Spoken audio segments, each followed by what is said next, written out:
hello बंधु बान्धवीসকল प्रथमते मोर चेनेलলৈ আপোনালোকক সকলোকে স্বাগতম জনাইছো আৰু ইয়া হৈছে ঘি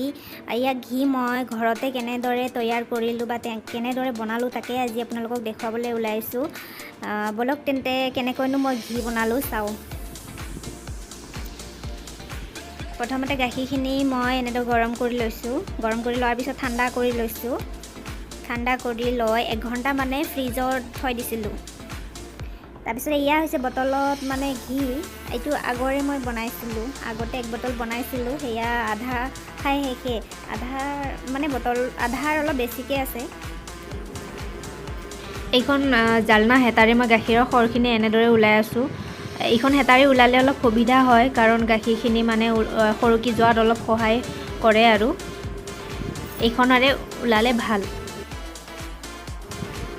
আৰু এইটো সসপেনো উলাই ললো এইটো ফ্ৰিজত ভৰাই থোৱা আছিল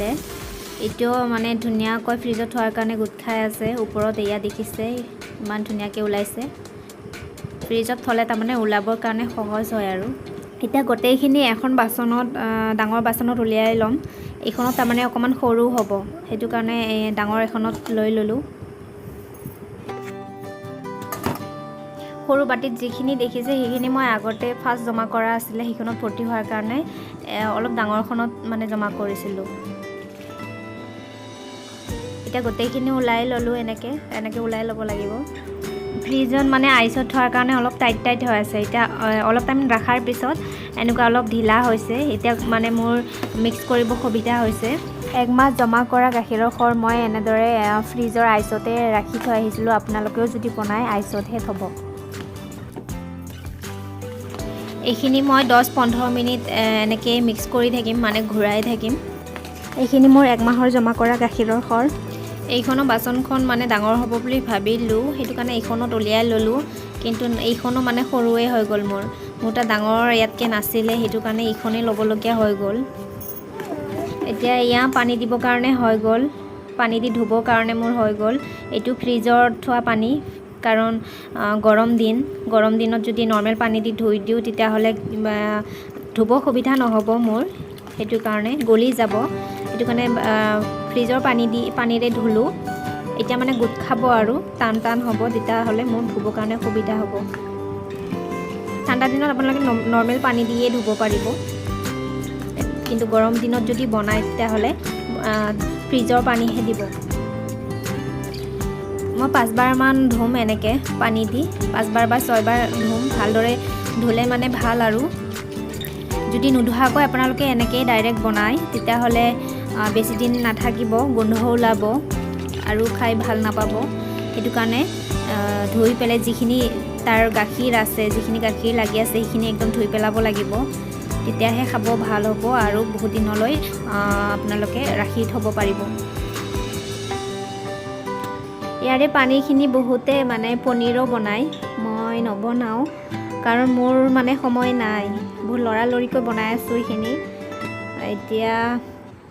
আপোনালোকে এই পানীখিনি ফুলতো দিব পাৰে ফুলৰ গৰিতো দিব পাৰে তেতিয়াও ভাল বহুত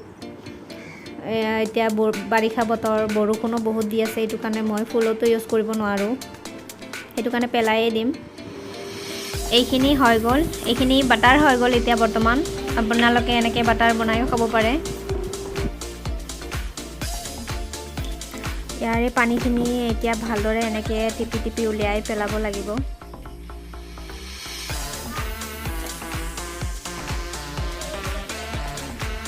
এয়া পানী ওলাইছে ইয়া দেখিছে এতিয়া মই কেৰাহীখন এয়া পাতি দিম এনেদৰে কেৰাহীখন অকমান গৰম হোৱাৰ পিছত মই ইয়াতে যিখিনি বাটাৰ হৈ আছে বৰ্তমান এইখিনি ইয়াতে দি দিম গটেইখিনি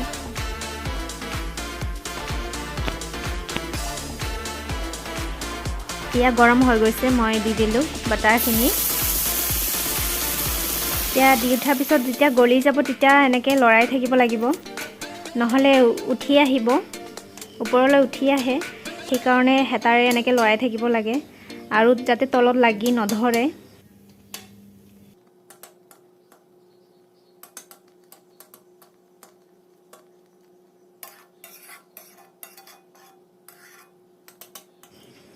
এয়া 10 মিনিট মানৰ পিছত এয়া ঘি হৈ গল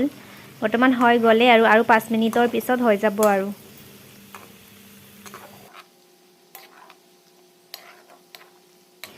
অলপ যেতিয়া পুৰা হ'ব আৰু এনেকৈ উঠি আহিব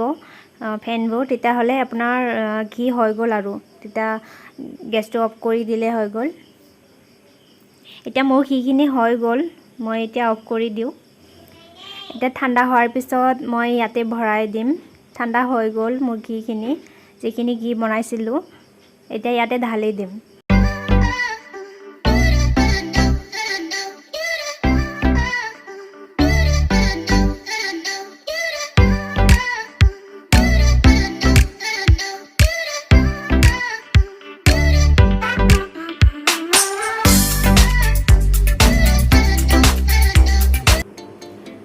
আৰু ইয়া বটল মোৰ ফুল হৈ গ'ল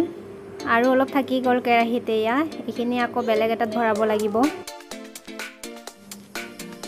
আৰু এয়া হৈ গ'ল মোৰ এনেকুৱা এটা কণ্টেনাৰ পালোঁ এইটোতে মই ভৰাই দিলোঁ এয়া মোৰ ঘি ৰেডি আপোনালোকৰ যদি ভাল লাগিছে তেতিয়াহ'লে লাইক শ্বেয়াৰ কমেণ্ট আৰু ছাবস্ক্ৰাইব নিশ্চয় কৰিব আৰু আজি ভিডিঅ'টো এইখিনিয়ে বাই বাই